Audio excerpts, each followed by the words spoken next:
Bom dia a todos e a todas. É um prazer receber vocês aqui. Participo dessa mesa provocada, pelo trabalho do professor Rubens Correia, que é o organizador do livro Criminologia do Cotidiano, que teve essa ideia de trabalhar com as charges do cartunista Carlos Latuf. E cada autor, então, foi convidado a produzir um texto analisando uma ou mais charges e resultou nessa obra da qual eu tenho muito orgulho de participar. Então, eu quero, em primeiro lugar, passar a palavra ao professor Rubens Correia para que ele possa falar, fazer uma breve introdução sobre esse trabalho e também apresentar o seu capítulo.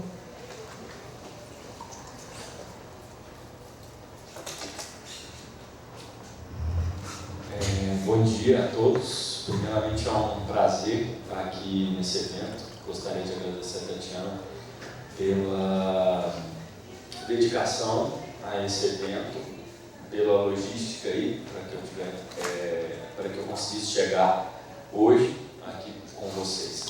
E é um prazer ver o fruto aí de uma ideia que eu tive,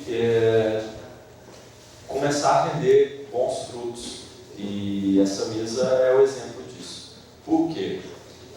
Quando eu vislumbrei uma obra de direito com charges, eu vislumbrei exatamente a quebra do que estava sendo falado aqui na mesa anterior, que é o narcisismo do direito, penal, que é o meu foco ainda pior, essa questão da desnecessidade sempre de outros instrumentos a não ser a lei, a normatização pura e seca. E quando nós trazemos para um livro de direito, com professores de universidades, juízes, etc., obras, charges, choca alguns puritanos aí que não conseguem entender como charges, às vezes tão bélicas, charges tão agressivas, vão se misturar ao sacro texto do direito. Então, a criminologia do cotidiano, ela surge com uma ideia: a popularização e a democratização da criminologia. Porque não adianta nada também os discursos ficarem nas academias. Nós temos que ter um alcance desse discurso. Esse discurso tem que chegar não só aos estudantes de direito, tem que chegar à população. Ainda mais agora, conversávamos antes de entrar, esse livro saiu numa hora muito feliz, eu acredito. Uma hora que o Brasil viveu aí uma eleição, no mínimo, muito agressiva, e onde o fascismo, a cada dia que passa, sai mais do armário, e é motivo hoje não só de defesa, como de orgulho. Então, é muito interessante que uma crítica às instituições, vocês podem ver aí na parede, a crítica à instituição religiosa, a crítica às instituições da polícia, a crítica às instituições econômicas, todas as instituições de controle social, a mídia, estão sendo criticadas nessas paredes. E é muito importante que essa crítica chegue à população. Se a população não lê livros de direito, então que ela lê livros transdisciplinares e que consiga alcançar todos, independente de serem acadêmicos ou não. Então, a minha ideia pode ser quimérica, pode ser utópica, mas é que esse livro seja uma popularização dessas ideias. Com relação ao meu artigo, é um artigo sobre usuários de drogas e as suas internações involuntárias. Eu trabalho basicamente com isso, basicamente com estigmatização, controle sociopenal, e atualmente estou trabalhando com o controle penal em cima dos vulneráveis conhecidos como usuários de drogas. Agora, no começo do ano, eu ficarei alguns dias, durante 1 ou 2 semanas, até internado numa clínica de recuperação, e onde vou vivenciar, para internos involuntários, onde vou vivenciar o dia a dia deles, exatamente tentando sentir essa questão da ausência de direitos e essa questão de escutar o outro. O meu artigo, ele trata de um fato que está desenhado aí em uma das charges da Polícia de São Paulo, em 2012, que fez a limpeza da Cracolândia. Cracolândia é essa que eu conheci em 2008 e 2009, todos aqui sabem que ela fica numa área, vamos dizer assim, bem sedutora ao mercado imobiliário, e essa limpeza foi feita de maneira truculenta e violenta, todos vocês sabem disso, e como a charge ela trata de uma vassoura limpando os usuários, eu tentei aproximar o usuário de drogas do conceito de profilaxia e higienização social, que é um conceito que já é trabalhado desde a época dos portadores de hanseníase na década de 30 e 40, que houve também essa limpeza.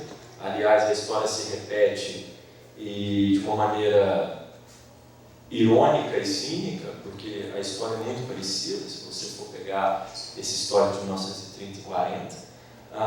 E eu tento trazer essa questão da vulnerabilidade desses sujeitos pobres, usuários de drogas, moradores de rua, do conceito do bode expiatório, do René Girard, da questão mimética e também da psicanálise, principalmente da questão de alimentar sempre o nosso superego, cada vez mais fragilizado, cada vez mais com fome, que ele não se sacia. Eu trouxe a ideia, então, de que o Neil Christ fala também nas suas obras, que antes nós tínhamos as bruxas, depois nós tivemos os judeus, e hoje nós temos a guerra às drogas como um bode expiatório para que a nossa sociedade tenha a concretização do dualismo, do maniqueísmo, que conforta quase todos, né? A partir do momento sartreano que o inferno são definitivamente os outros, eu acabo não me responsabilizando. E não se responsabilizar é muito bom, é muito satisfatório. Nós ficamos numa posição totalmente agradável quando não nos responsabilizamos. Então é muito interessante nós vermos como em todo o estado, dia 27 agora no interior de Minas, dia 27 de outubro em Uberaba, nós vivenciamos uma audiência pública, da qual eu fui desconvidado, sobre a possibilidade de internação involuntária, e aqui eu não falo da compulsória, eu falo da involuntária só com o médico e com a família, na cidade de Minas, na cidade de Uberaba, em Minas. Por quê? Porque lá não é permitido, lá só se permite a internação voluntária e a internação compulsória, quer dizer, aquela que pelo menos teve o crivo, suposto crivo, do contraditório e da ampla defesa para o usuário, né? Passou pelo judiciário pelo menos. E aí eles fizeram uma audiência pública para deliberar sobre essa situação. Excluíram todas as pessoas que pensam diferente, todos os psicólogos, todos os advogados, desconvidaram, e lá só teve um discurso: o discurso da segregação, o discurso de apartar, o discurso de segregar mesmo diferente, certo? E nunca tratar da subjetividade deles. E é engraçado isso acontecer numa cidade de 300 mil habitantes, exatamente em Uberaba, onde tem-se a verba do CAPS-AD, e até hoje não foi implementado o CAPS-AD lá, porque as comissões de bairros não aceitam que se tenha um CAPS-AD ali dentro, porque falam que não querem usuários de drogas na sua região. Então, o que aconteceu em São Paulo agradou a muitos, tanto que houve um fenômeno em 2012 para 2013, o Alckmin teve a sua aceitação pública, me fugiu agora a palavra, quando as pesquisas apontam a sua popularidade aumentou de 2012 para 2013, exatamente depois das medidas violentas. Conversando com alguns policiais que participaram do evento, eles ficaram sabendo 16 horas, 24 horas antes, o que eles iriam fazer. Então, quer dizer, não podemos simplesmente culpar aquela ponta da lança daqueles policiais que estavam lá fazendo aquela limpeza pela sua violência, certo? Eles foram avisados com 16 horas antes. Isso para quê? Exatamente para aumentar a turbulência pela falta total de organização. E se não me engano, entre milhares de usuários de drogas, nós tínhamos um apenas assistente social, certo? Nenhum psicólogo, nenhum outro profissional.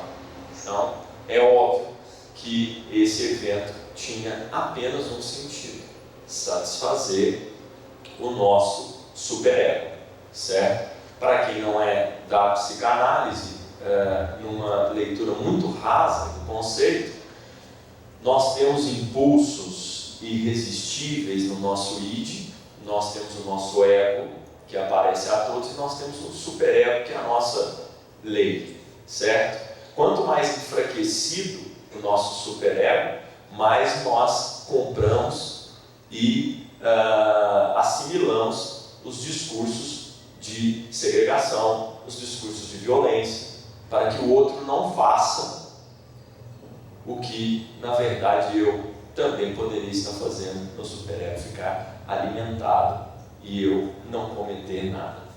Mais ou menos isso. É óbvio que o tempo aqui é escasso, a mesa é grande e os companheiros têm muito a falar.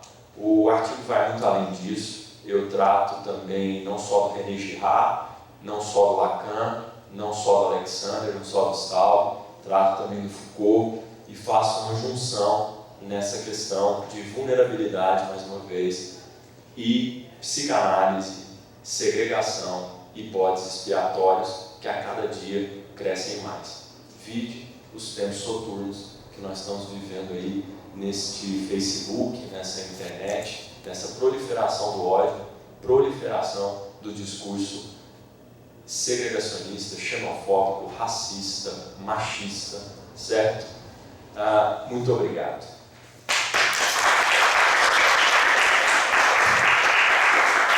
Obrigada, Rubens. Nós vamos passar a palavra agora para a apresentação do trabalho, do capítulo do livro, escrito em conjunto pela Cíntia Semíramis e o Túlio Viana. Eu não sei para qual dos dois, porque geralmente a gente fala assim, não, vamos pela primeira mulher, porque para criar, né, uma inversão de prioridades, já que a gente vive um mundo androcêntrico. Mas em relação aos dois, eu não tenho essa preocupação, porque aqui não existe subalternidade, então, Cíntia. Obrigada, Tatiana. Bom dia a todas e a todos.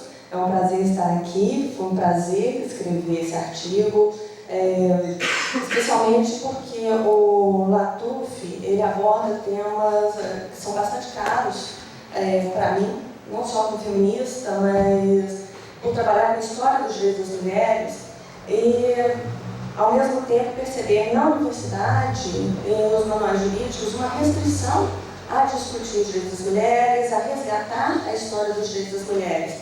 Então, nós acabamos dividindo um pouco o artigo para apresentação aqui de uma forma que eu vou abordar mais a questão histórica em relação aos direitos das mulheres. Nós escrevemos com a seguinte tese: o direito tem que reconhecer outros relacionamentos jurídicos para além da monogamia. Então, a gente usou aquela charte que está ali no meio, com azul, com a algema na mão da noiva. Por que a algema na mão da noiva? Porque até recentemente o casamento era efetivamente a subordinação da mulher ao homem. O direito era muito enfático em relação a isso. Nós temos um discurso único, aquela chave mostra muito bem toda a ideia por trás do discurso do casamento, que é um discurso de um homem dando um anel, que na verdade é uma algema, para a mulher. Ela numa posição de passividade, ele numa posição de autoridade. Isso aí reproduz uma outra lógica, que é a lógica do chefe de família, que nós tínhamos no nosso direito até bem recentemente. Sendo bem otimista, nós ainda incorporamos muito dessa lógica. Não sei quantos vocês já tiveram o prazer de responder a pesquisas demográficas, IBGE, e perguntarem quem é o chefe da família. E isso porque não existe mais juridicamente. Então, culturalmente é uma questão bastante complicada ainda. Então, essa charge é um sinal de que nós ainda estamos culturalmente muito presos a uma história que subordina as mulheres, apaga as mulheres. A mulher ali não tem opinião. A lógica é: o homem ele se casa e a mulher obedece a ele. Nesse caso, embora juridicamente vai dizer, olha, a monogamia vale para os dois, o dever de fidelidade que está no Código Civil vale para os dois, na prática não é assim que funciona. Ao homem é autorizado outras relações, sejam elas consentidas ou não dentro do casamento, e a mulher é negada todo esse direito. Então, a consequência disso é uma negação da sexualidade feminina. Nós temos essa subordinação muito forte, não só ao chefe da família, mas também à liderança religiosa. Por exemplo, tem aquela charge ali dos fundamentalistas religiosos que estão atacando uma pessoa LGBT, mas ela pode tranquilamente ser aplicada às mulheres também. Por quê? Porque o discurso religioso ele impõe uma certa conduta para as mulheres para elas serem respeitadas socialmente. Então, nesse aspecto, nós temos, por exemplo, a exigência de virgindade, ou então a exigência da mulher honesta. O que é a mulher honesta?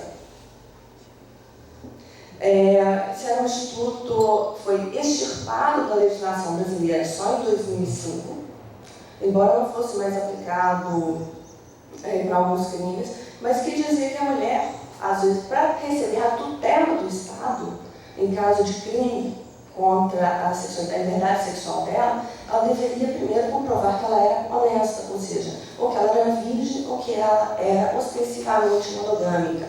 Então nós temos de novo aquela algema do casamento. A mulher não basta, a mulher de César não basta ela ser honesta, ela tem que parecer honesta. E ainda hoje, infelizmente, muitos professores de direito, especialmente de direito penal, repetem essas histórias para criticar a sexualidade das alunas. Então, aí vocês percebam que a charge ainda é muito atual. Esse discurso é muito atual, mesmo que juridicamente nós tenhamos modificado essa perspectiva ao longo dos últimos 50 anos. Eu quero destacar outra coisa, porque essa é uma lógica de uma cultura de controle das mulheres que ela é feita por vários vieses bastante complicados. Um deles é que existe uma divisão bem clara, tanto religiosa quanto jurídica, que é a discussão sobre sexo, só pode falar de sexo reprodutivo. Então, o sexo tem que ser para a reprodução. Só que a maior parte das pessoas faz sexo recreativo. As pessoas fazem sexo porque gostam, porque é divertido, porque é prazeroso. As pessoas se casam por uma série de fatores, sexo incluído. Mas a discussão sobre sexo não pode se focar só em sexo reprodutivo.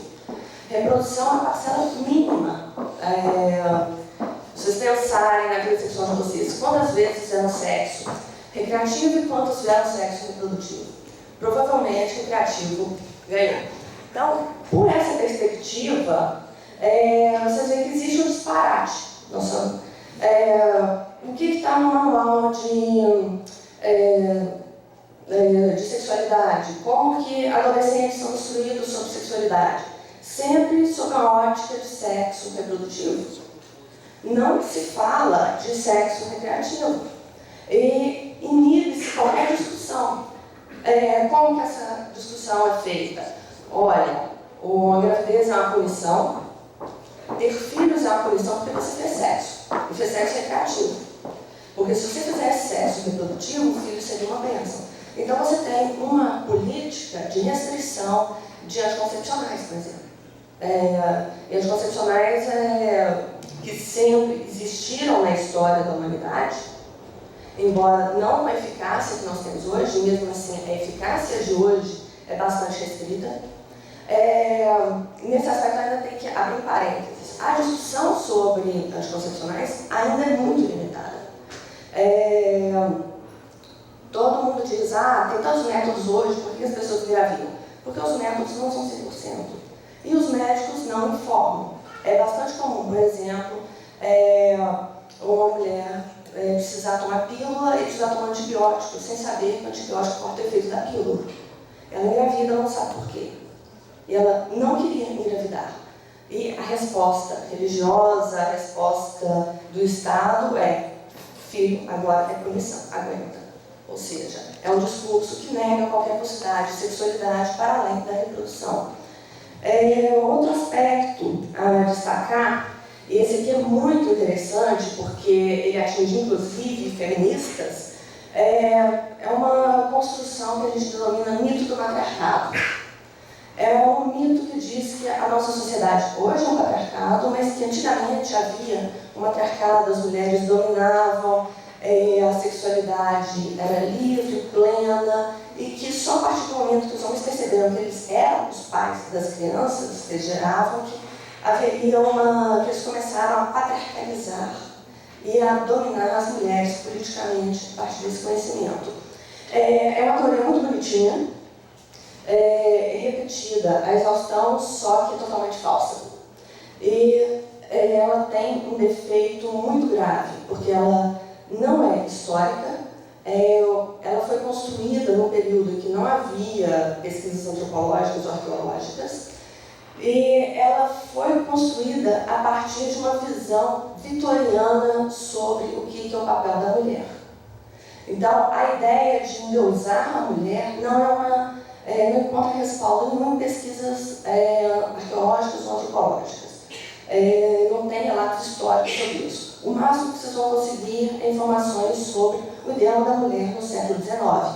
É esse ideal da mulher no século XIX, que a mulher é uma santa, pura, é uma deusa, ou então ela é infantil, ela é uma pessoa mais preocupada com a retidão moral do que com a sexualidade, mais preocupada com a maternidade do que com o sexo recreativo. É essa ideia que vai marcar não só o direito das mulheres na época, mas também o imaginário que se repete até hoje. Então, para nós discutirmos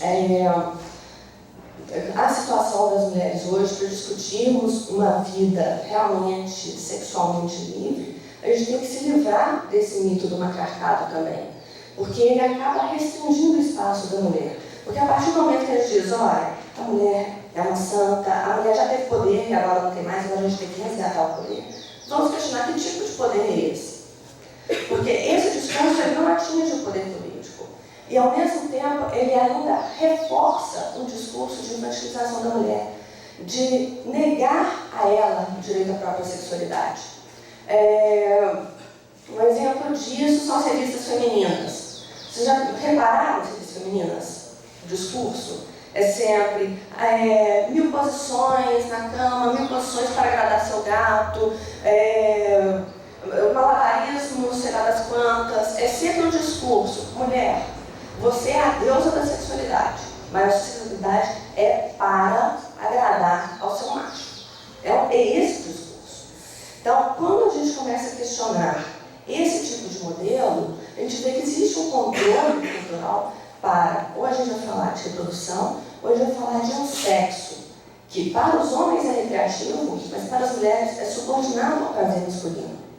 Quando a gente começa a questionar como que vamos trabalhar a questão da sexualidade numa perspectiva não monogâmica, numa perspectiva não heteronormativa, que é o caso que o Latoufi começa a entrar na discussão, nós estamos questionando exatamente esses pilares da nossa sociedade, que estão dizendo que existe um jeito certo e um jeito errado de praticar a sexualidade. O jeito certo seria o jeito monogâmico, heteronormativo, com a mulher subordinada ao marido, com a mulher tendo poucas experiências sexuais, com a mulher sem escolhas, sem poder dizer eu gosto disso, eu quero aquilo. Então, essas limitações são o modelo tradicional. Como que nós vamos mudar isso?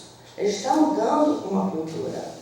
E essa mudança tem que ser percebendo essas armadilhas, respeitando as escolhas das pessoas em relação a sexo criativo.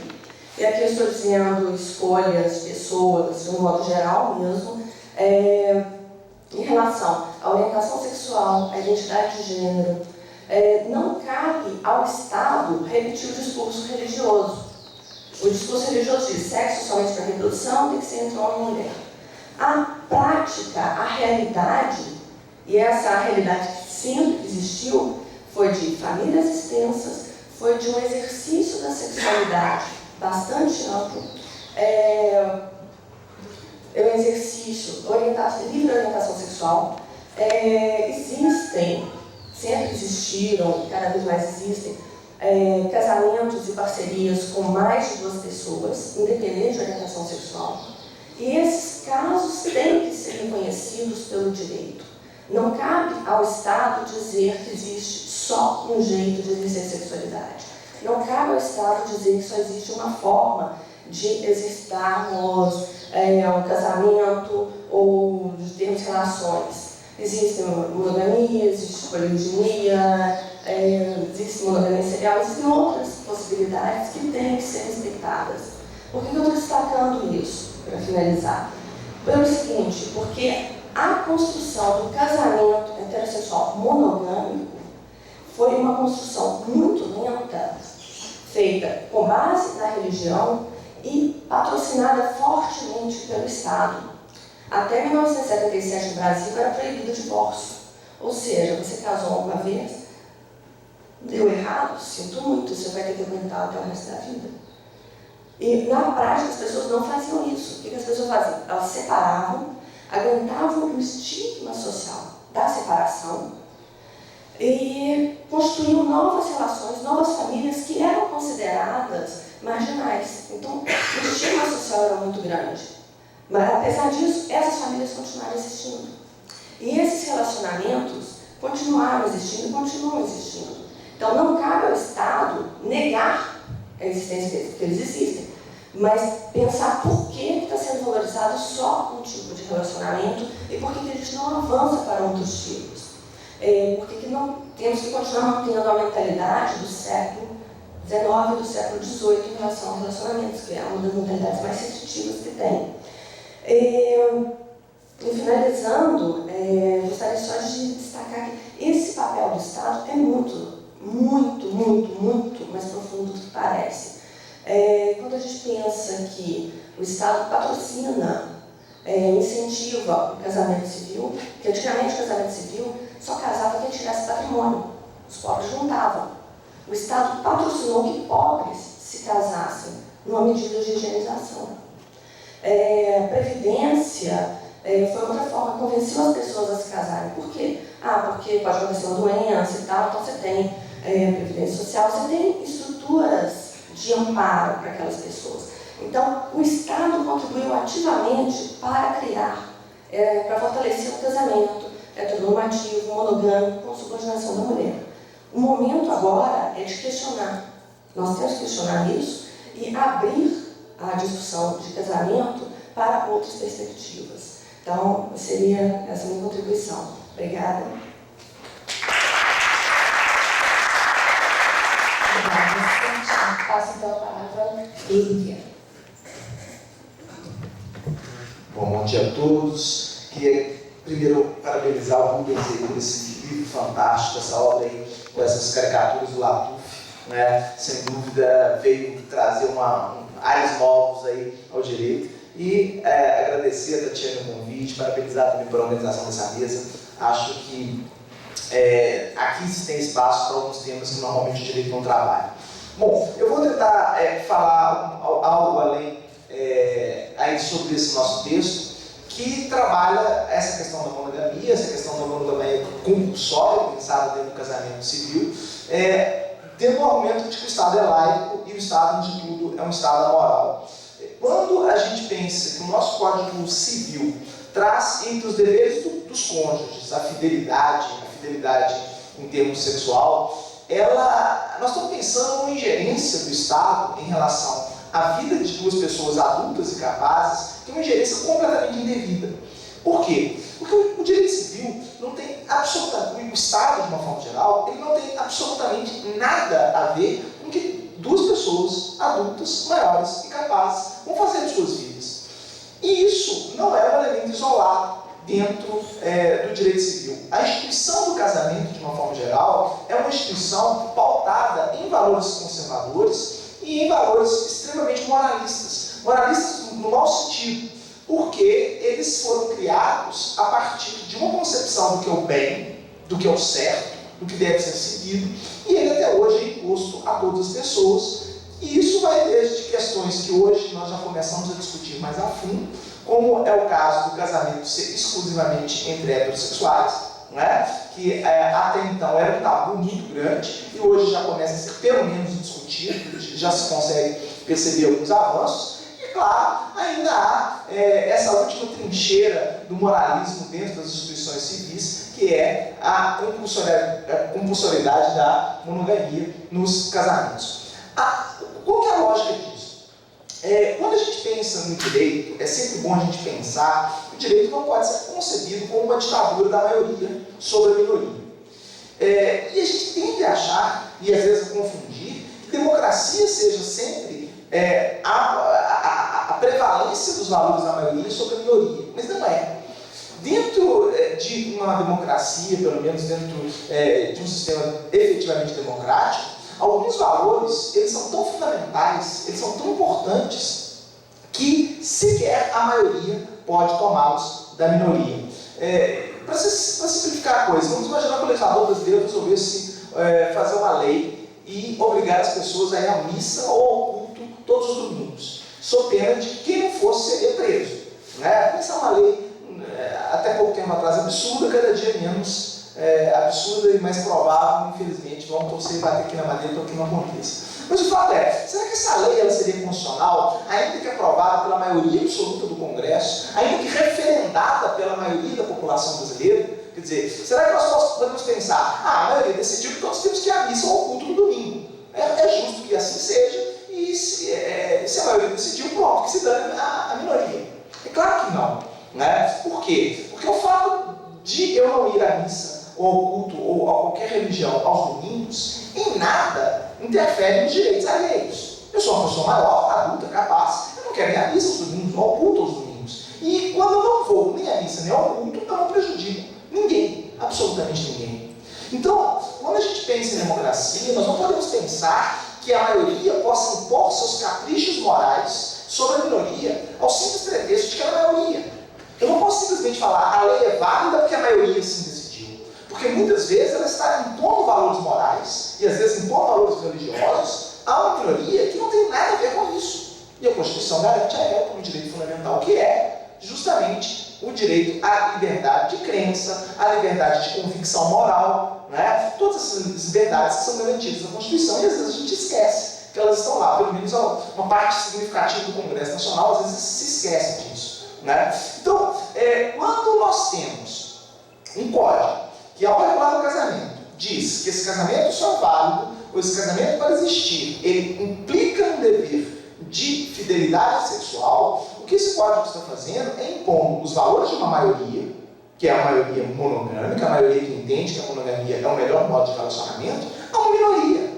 Uma minoria que, por menor que seja, ela tem o direito de criar as suas normas de conveniência e de convivência, de acordo com as suas especificidades. Eu não posso ter essa imposição da maioria sobre a minoria. É claro que isso não vale simplesmente nas relações não monogâmicas. Isso vale na questão dos casais homossexuais, isso valia até pouco tempo, se a gente pensar em termos históricos, na própria questão do divórcio.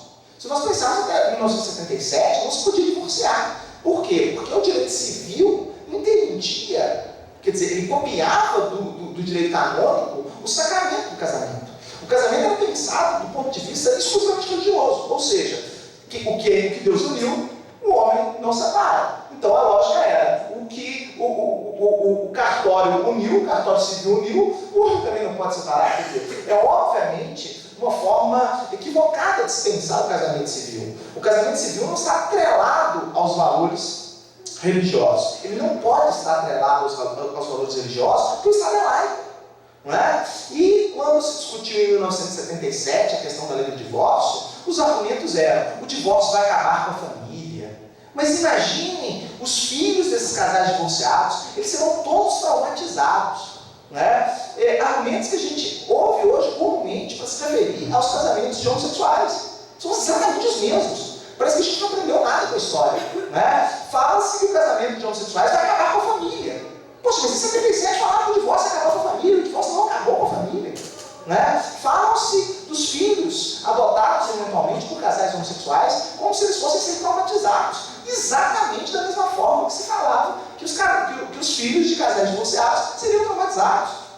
Quer dizer, no dia que nós superarmos essa questão, e espero que seja o mais breve possível, nós teremos essas mesmas discussões, exatamente com esses mesmos argumentos, em função da discussão se as pessoas podem casar em trios, em quartetos, né? Ou eles querem fazer novas formas de casamento, eles vão dizer o quê? Vamos tentar adivinhar os argumentos. Deixa Deus fazer um esforço imenso para adivinhar os argumentos. Ah, esse tipo de casamento vai acabar com a família. Como é original você. Ah, mas como é que vão ficar os filhos? Imagina um filho de 3 pessoas, ele vai ser completamente traumatizado. Nossa, como você é original nos seus argumentos. Quer dizer, no fundo, a história vai se repetindo, porque, no fundo, é uma maioria querendo impor o seu modo de vida à minoria. E o direito não pode se prestar para isso. O direito não pode ser um cão de guarda de valores morais de uma maioria que quer impor seus valores religiosos e morais à minoria.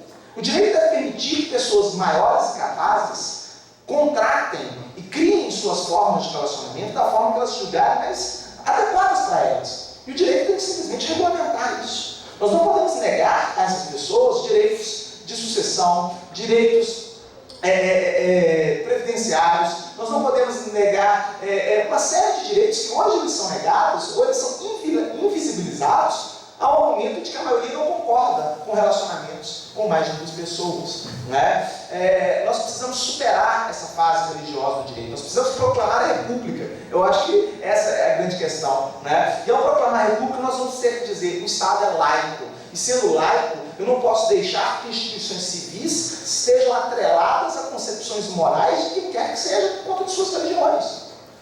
Né? O limite, quando nós pensamos na questão desses direitos individuais, é se você lesa ou não bens jurídicos alheios. Né? Se 2 pessoas maiores e capazes casarem a 3 ou a 4, elas não lesam o bem jurídico das pessoas que querem casar a 2. Isso não vai prejudicar.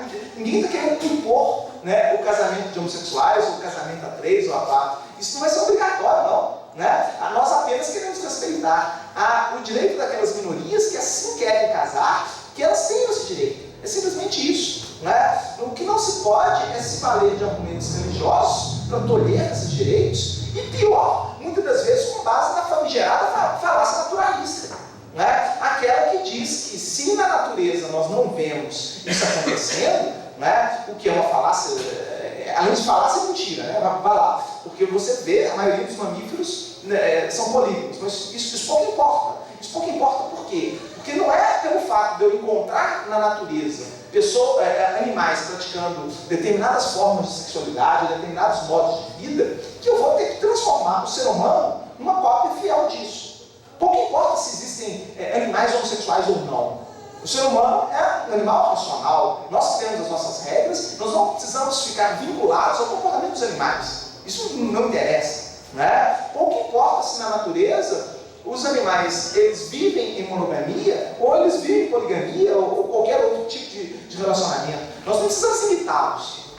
O ser humano não está fadado a imitar os animais. E quando a gente vê alguns pastores e alguns candidatos pastores a cargos públicos falando, por exemplo, que a homossexualidade não pode ser regulamentada porque isso é antinatural, né? O que eles estão dizendo é que nós temos que agir tal como os animais vivem na natureza. Né? Eles devem comer carne crua, porque afinal de contas cozinhar carne é antinatural também. E se a lógica é imitar os animais, eles devem passar, inclusive, né, quando eles falam isso, porque se eles gostam tanto de imitar os animais, provavelmente eles pastam também, e eu não duvido nada que assim façam. Mas o fato é, nós temos que laicizar o direito, nós temos que transformar o direito em algo laico, em que não haja imposição de moralidades. Isso é muito difícil, né? Essas moralidades, elas estão entranhadas na nossa cultura, mas nós precisamos aprender a fazer isso. Né? Nós só seremos democráticos quando nós soubermos e aprendermos e agirmos de forma a respeitar os direitos da minoria, desde que essa minoria não nos prejudique com a ação delas. Né? E no casamento, que é uma das instituições mais íntimas e mais privadas que nós temos, certamente o exercício desses direitos jamais vai interferir na vida de quem quer que seja. Né? Eu acredito que a questão do casamento homossexual já está bastante avançada, ela está pelo menos nas pautas, mas eu acredito que a questão da monogamia ela ainda digamos assim, essa última trincheira da moralidade lá dentro do direito, entranhada do direito, e um dos motivos que eu, pelo menos, particularmente me moveu para escrever em cima dessa chave do Latuf foi justamente mostrar isso, mostrar que, ainda que a gente supere a questão do casamento homossexual, ainda nós temos uma moralidade dentro ali das instituições civis, dentro das instituições jurídicas, que ela precisa ser extirpada, só assim nós teremos realmente um sistema democrático e não um sistema que simplesmente emula o sistema do direito canônico, né, com as suas concepções morais. Bom, era isso. Agradeço mais uma vez o convite e fico aí à disposição de todos. Eu acho que ao final, se a gente tiver um espaço aí para o debate, senão a gente conversa no final. Muito obrigado. Sim, eu já vi que tem manifestação aqui da plateia, depois nós vamos ter a oportunidade de fazer perguntas e comentários aqui para os nossos convidados. Eu passo então a palavra ao coautor José Luiz Quadros de Magalhães. Bom dia a todos e todas. É uma satisfação estar aqui, cumprimentar toda a mesa, todos os presentes. E o meu tema, eu começo analisando aquele desenho que está ali, ó, 513 anos de despejos. Está projetado. Né, onde está, está projetado ali também, onde tem o Cabral, né? Começa a invasão do Brasil com um uniforme de polícia, né? E um habitante originário dessas terras. E aí, no decorrer do livro, né, o Rubens, no início, falou que a gente podia escolher. Eu acabei usando várias imagens, né? Eu inflacionei as imagens, mas depois também foi tirado algumas imagens aqui. Mas essa primeira imagem eu uso para trabalhar o tema, que é a questão da construção violenta do Estado moderno no Brasil, de 1500 ao século XXI. E como que essa modernidade, né, que chega ao Brasil nesse período, e a construção lenta, né, do Estado brasileiro, ela é marcada por determinados eixos, né, que nos acompanham até hoje.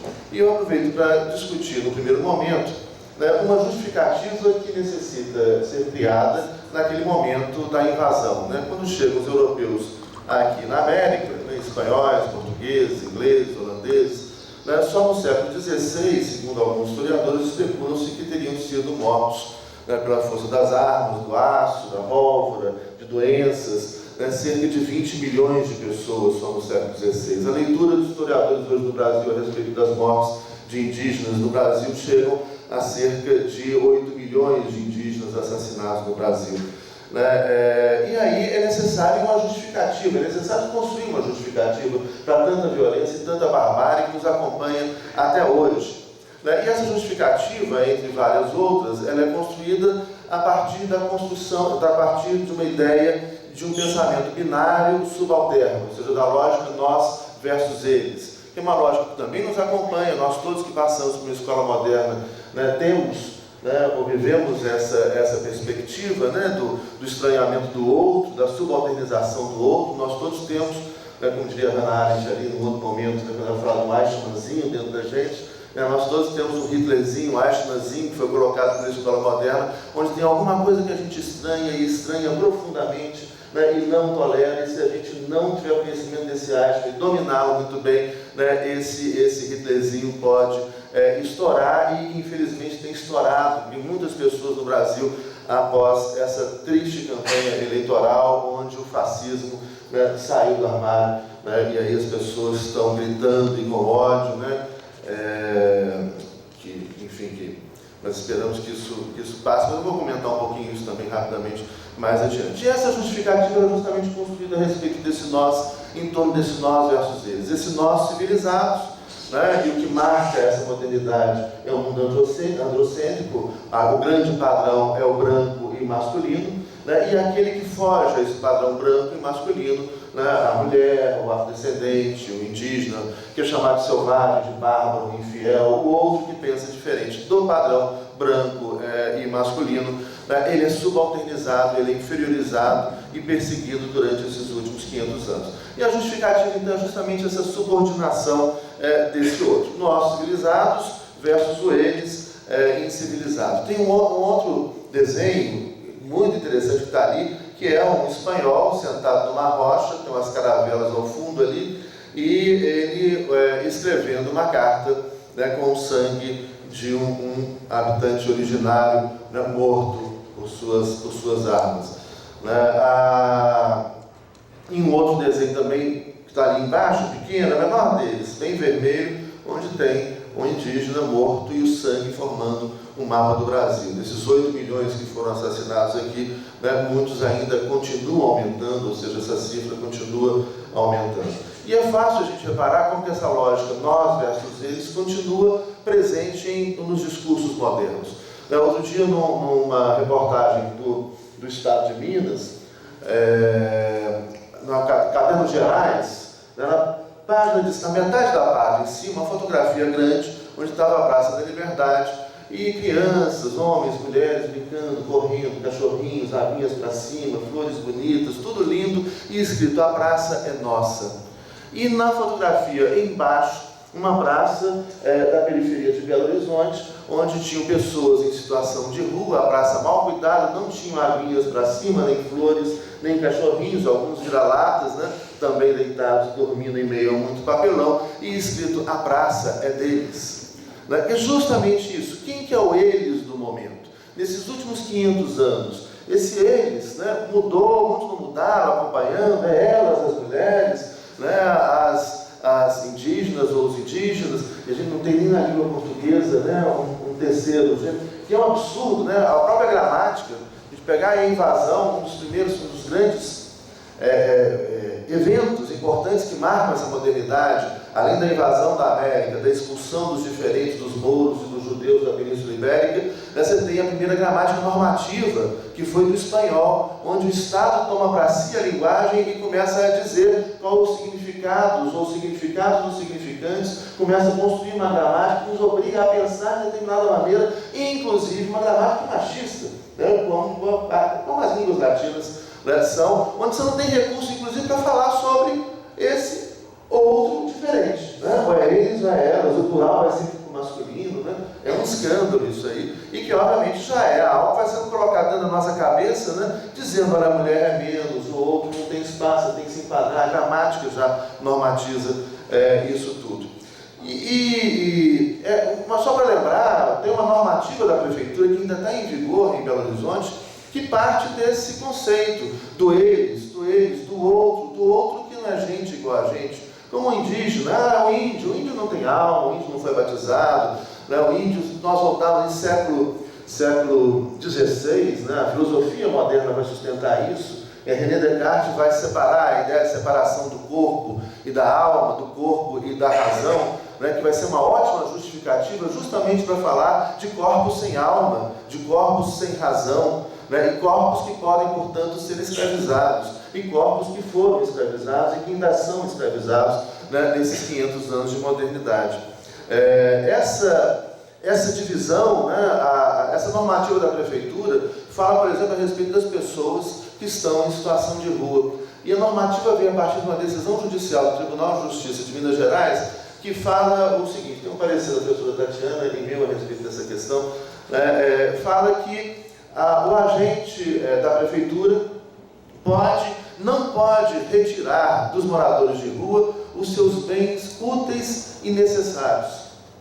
Olha que interessante, essa normativa foi vista até inicialmente por alguns, como se fosse uma coisa, que avanço, porque antes a polícia chegava lá, já dando tacada, tirando tudo e levando para algum abrigo, ou joga lá longe, né, tira do centro da cidade. Né, em Belo Horizonte, assim como nas metrópoles brasileiras, a gente tem esse conceito do pobre ioiô, né, manda para fora, volta em um evento, você manda para fora da cidade, depois volta, depois você manda de volta para fora da cidade. Né. Agora, o que tem muito curioso, que não é necessário ser jurista, não é necessário ser advogado para entender isso, né, é que nós não temos, né, e a gente poderia até utilizar essa interpretação de outra maneira, né, mas nós não temos na Constituição está lá escrito o quê? Que as pessoas têm o seu direito à propriedade. E não só o direito à propriedade dos seus bens úteis e necessários. Seria até legal se fosse para todo mundo. Né? Porque a gente poderia chegar e falar, olha, a Ferrari daquele cara que está lá no Belvedere, que não é útil e necessário, que não faz falta para ele, porque se sumir ele vai comprar outro, porque se ele tem um cara que tem uma casa lá no Belvedere, ele tem 2 helicópteros, uma Ferrari, um Porsche. Né? Se sumir um carro dele, ele não vai nem lembrar, ele compra outro. Não é um bem útil e necessário. Então você pode tomar, não é mesmo? Mas o problema do morador de rua, quando você toma dessa pessoa que tem situação de rua, é o último bem que ele tem, é a última coisa que ele tem. E você olha, nossa, mas isso não tem valor nenhum. Não tem valor nenhum para você, cara pálida. Né? Porque para ele é a última coisa que ele tem. E chega a gente da prefeitura, isso aqui, né, esse carrinho, essa coisa aqui, não é um bem útil necessário à sua sobrevivência. Então eu chego e tomo. Olha como é que é interessante, como é que você tem direitos para uns, para eles, para os outros, e um direito para nós, embora a Constituição não faça essa diferenciação, na aplicação do direito, né, pelo Poder Judiciário, a gente encontra com frequência essa distinção, como por exemplo naquela escandalosa, e aí tem uma outra charge muito interessante de policiais atirando ali em manifestantes, né, o que foi da ocupação, aqui na ponta, abaixo do Never Again ali, a ocupação, a caso do despejo de Pinheirinhos, né, que foi um escândalo, né, 8.000 famílias para garantir o direito de propriedade de um bandido no senhor Nardes. Ou um monte de casos que tem aqui de ocupações urbanas em Belo Horizonte, onde há constante ameaça de retirar essas pessoas, que chegam também, né, a cerca de 20.000 pessoas, somando as ocupações urbanas em Belo Horizonte, ameaçadas e que sofrem terrorismo do Estado permanentemente, helicóptero passando, dando rasante, corta luz, corta água e etc. Bom, esse nós versus eles que a gente vê presente também, né, nessas eleições que acabaram agora, né, onde o ódio veio à solta, né, e não se tem argumento, não se consegue mais argumentar com algumas pessoas que deixaram o seu ódio, né, solto e continuam destilando ódio dentro daquela mesma lógica do nós versus eles. Nós os bons, nós os civilizados, nós os honestos, eles os desonestos, eles os incivilizados, eles os bandidos, eles os maus, eles os comunistas e etc. E aí esse discurso de pureza que é moderno e é absolutamente insuportável. Eu falo muito com meus alunos, se vier alguém perto de vocês falando, sou puro, sai correndo, mas sai correndo o mais rápido que puder, porque essa pessoa é perigosa. Lembrando até a Bíblia, né, quando Jesus falou, olha, tira a primeira pedra que não tiver pecado, é justamente isso, não tem puro aqui não. Quem se diz puro é louco, sai correndo, porque é o cara que joga pedra, é o cara que mata, é o cara que bate, sai correndo dos puros. Primeiro que eles não existem, né, quem se diz é doido, né, de jogar pedra, daí a expressão, e joga mesmo, tenho medo desses caras. E aí então, o texto passa também para uma outra figura, uma charge muito legal. Está ali aquele policial com crianças, 3 crianças ali em frente ao quadro negro, né, e o policial examinando as crianças. Do lado daquela charge, não sei se vocês localizaram, tem uma outra onde está a mãe fazendo a mochila do filho e ali um policial tirando os livros da mochila que a mãe fez para o filho. Eu vi essa cena ontem em Belo Horizonte, né, e essa cena acontece diariamente em Belo Horizonte. Ontem não foi trabalhar? Claro, foi sexta-feira. Belo Horizonte nós estamos agora com mais 1.900 policiais das ruas que estão sendo treinados. Né? São policiais recentemente contratados, estão sendo treinados. E obviamente eles estão treinando com os pobres, né? Porque também é seu público-alvo. Então eles veem um pobre no meio da rua com a mochila, ele já para, aponta a arma, tinha um cara assim com a arma para baixo, né? O pobre contra a parede, igualzinho aquele ali, né? Tirando, olhando os livros que estavam na mochila. Né? E aí, e isso é diário. Né? Enfim, essa charge aí é reveladora. Tem uma outra charge eu não localizei aqui, de uma criança entrando num carro de polícia, né? Do tamanho, né, do bebê lindo que estava aqui, né, entrando aqui no carro de polícia. Eu acho que essa chave não está aí não, não está não. Não está não. E depois eu termino o texto falando do judiciário e do legislativo como máquinas processadoras de falsas legitimidades. E aí, resumidamente, né, já terminando mesmo, vou falar só da questão do judiciário como máquina processadora de falsa legitimidade, e já que a gente está falando de diálogo com a arte, né, com o cinema, tem um filme do Herzog muito interessante que chama Onde Sonham as Formigas Brancas, Onde Sonham as Formigas Verdes. É um filme legal, é palatável. O Herzog tem os filmes, quando eu era adolescente, eu me dispus a ver todo o Herzog. E teve um que eu durei um mês para ver, porque ele fez um filme com os atores hipnotizados, era insuportável, chama Coração de Cristal. Mas eu falei, eu tenho que chegar até o final. Então eu assistia 10 minutos por dia. Era insuportável assistir mais que 10 minutos. Mas esse não, esse é palatável. Esse assim, até um dos mais, uma linguagem assim. Mas o Herzog é sensacional, né? E esse chegou de Sonhos Formigas Verdes, que é interessantíssimo, porque é uma comunidade de aborígenes numa região da Austrália, habitantes originários da Austrália, de uma etnia específica. Tem até um caso muito interessante de um senhor que é o último da sua etnia, que só ele fala o idioma que ele fala. Então ele é considerado surdo e mudo, porque ele fala e ninguém entende, e ele não ouve e ele não consegue entender o que as pessoas falam. E aí esse grupo étnico que estava ameaçado por uma mineradora. E aí é interessante que a mineradora é um advogado educadíssimo, um engenheiro educadíssimo, chega para os aborígenes, né, daquela etnia e fala, olha, nós queremos explorar o subsolo, aqui é rico em tal mineral, isso nós pagamos o que vocês quiserem, a gente oferece um outro terreno, um outro local, né, uma outra reserva. E eles falam, não, mas isso aqui é nossa terra sagrada, aqui é onde sonham as formigas verdes, aqui é como se fosse para vocês o solo de uma igreja, para nós é esse solo sagrado, não dá para trocar não. Vocês trocam o solo de igreja, não dá para trocar. Não, mas aí os caras tentaram de tudo, e aí então tá bom, nós vamos levar ao Poder Judiciário, com toda a educação do mundo. Vamos levar essa questão ao Poder Judiciário. Olha, é óbvio que quando eles vão levar uma questão ao Poder Judiciário, eles já sabem a resposta do Poder Judiciário. Não é? Porque quem fez as leis foram os homens brancos, ingleses, e não os aborígenes. Não é a lei dos aborígenes que vai solucionar aquele caso, é a lei do homem branco, invasor inglês. Né? E o resultado ele já sabe qual é. Aquele processo todo foi simplesmente uma máquina processadora de uma falsa legitimidade.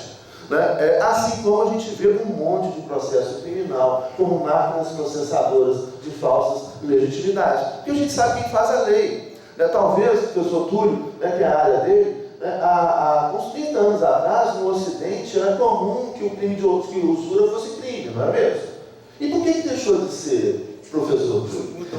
Por que tem bancos que cobram 16%, né, do cartão de crédito por mês? Porque quem a gente tem que perguntar quem é que está legislando.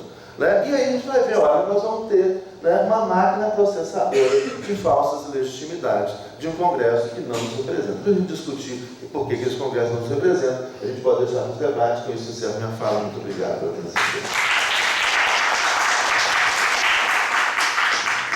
Bom, eu aqui fugindo ao protocolo, né, como mediadora, mas também como coautora aqui do Criminologia do Cotidiano, vou falar rapidamente sobre o capítulo que é da minha autoria e que chama Auschwitz é aqui. Eu uso para escrevendo esse capítulo 4 dessas charges que estão expostas. E a primeira delas, na verdade, eu uso a primeira, é aquela de um somaliano que está num campo de concentração, aparece ali com a blusa azul e a estrela branca. A segunda parte do meu capítulo chama Zona Cinzenta, que é ilustrada pela charge daquele senhor negro que está encurvado, preso numa corrente, tem um helicóptero sobrevoando a cidade. Tem a outra charge, que é o título, né, do tópico, é O Muçulmano Nosso de Cada Dia, é ilustrada por essa charge, que tem um campo de concentração, onde estão presos nos arames farpados, tanto um judeu quanto um muçulmano. E, por fim, o último tópico chama O Sono do Justo, que é ilustrado por uma charge que está reproduzida pequenininha, bem no meio dessa parede, onde tem um policial apontando a arma para um menino de rua que está dormindo dentro de um papelão. Bom, eu desenvolvo esse capítulo estabelecendo um diálogo basicamente com 2 autores e com várias obras desses autores. Com George Agamben, e especialmente com o livro dele que chama... me faltou agora, de Auschwitz. Obrigada. O que resta de Auschwitz é o livro que todo mundo aqui conhece, né, como vocês viram. E com o Primo Levi eu trabalho especialmente É Isto um Homem? O título do livro é uma pergunta, é isto um homem? Eu estabeleço esse diálogo entre essas 2 obras, mas também converso com o Carlos Ginzburg, com outros títulos também desses autores, e começo falando no título que chama O Campo do Inaudito, que é onde eu quero focar aqui a minha fala hoje, porque é nesse tópico que eu falo sobre o papel da arte. Já que a proposta dessa manhã é a gente discutir sobre o direito e a arte, é nesse tópico que eu dialogo com a necessidade da gente trazer para o campo da reflexão crítica elementos artísticos. E com isso, eu estabeleço um diálogo entre a filosofia, por meio desses autores que eu mencionei, a literatura, especialmente com a participação do Primo Levi, mas cito outros autores aqui também, poetas inclusive, e com as imagens que são reproduzidas, né, pelas charges do Latoufe. Então, o primeiro tópico que chama No Campo do Inaudito, onde eu trabalho essa questão da arte, eu quero chamar a atenção para algumas questões que eu abordo nesse tópico, e a primeira delas é sobre uma coisa que já foi dita aqui, que é a naturalização das coisas, né? E aí eu começo o capítulo dizendo: uma das piores heranças que o ser humano pode receber é a naturalização das coisas. É contra essa naturalização do mundo que a arte se insurge, contra o peso dos hábitos inconscientes que fazem com que a existência se anule. Então, o papel da arte é nos tirar do nosso lugar. O papel da arte é exatamente balançar, mexer com as estruturas da nossa forma de pensar. Então, ela nos detém e nos faz pensar de uma outra forma, né?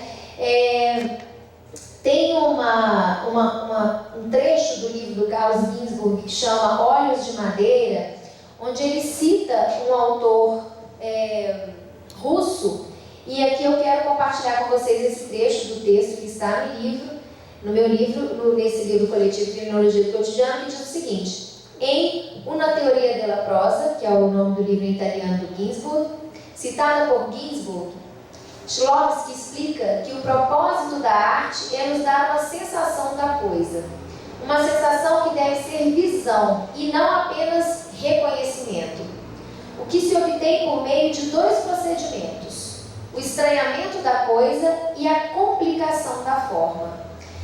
Esse trecho ele vem depois de eu ter falado um pouco no texto sobre a diferença entre reconhecer e conhecer. Porque quando nós nos habituamos com as coisas e naturalizamos essas coisas, quando elas nos aparecem, nós apenas reconhecemos. Então a gente só assimila e a gente passa o tempo inteiro assimilando as coisas, decodificando aquilo que já foram, da forma como elas foram codificadas no nosso universo de conhecimento. Então, qual que é o papel da arte? É falar fora dos códigos com que nós estamos acostumados, que já foram naturalizados. Então, a arte ela tem esse papel de causar, primeiro, esse estranhamento, né? Ou seja, quando eu me deparo com aquela imagem, ela me provoca um estranhamento, porque ela fala abertamente de uma coisa que no cotidiano acontece de forma encoberta, né? Como, por exemplo, tem aquela charge ali que eu gosto muito, tá nessa parede ali do meu lado esquerdo, que tem um militar manipulando as gavetas de arquivos que estão trancados, né? Os arquivos estão dentro de gavetas e saem dessas gavetas gritos de justiça, né? Todas as gavetas têm gritos pedindo justiça, justiça, justiça, e está escorrendo sangue desse armário, né? Então, quando eu vejo, é claro que a imagem de um militar está segurando um armário, prendendo as gavetas e gavetas sangrando, não fazem parte do nosso cotidiano, né? No entanto, esse estranhamento que essa imagem nos provoca nos faz pensar: que armário é esse? Né? Que gavetas são essas? Quem está lá dentro gritando por justiça e por que ela está sangrando? Então é esse estranhamento que a arte nos causa, né? E a complicação da forma é que nos detém e nos faz pensar de uma forma crítica. Então, ao submeter o observador a uma imagem, som, textura ou leitura não convencional, não habitual e de difícil percepção, o artista prolonga a duração da sensação, obrigando-o a decifrar o enigma escondido naquela tela, música, texto, peça de teatro, escultura ou outra expressão artística qualquer. É nesse processo de percepção prolongada que reside a capacidade de desnudar o óbvio e desocultar o real.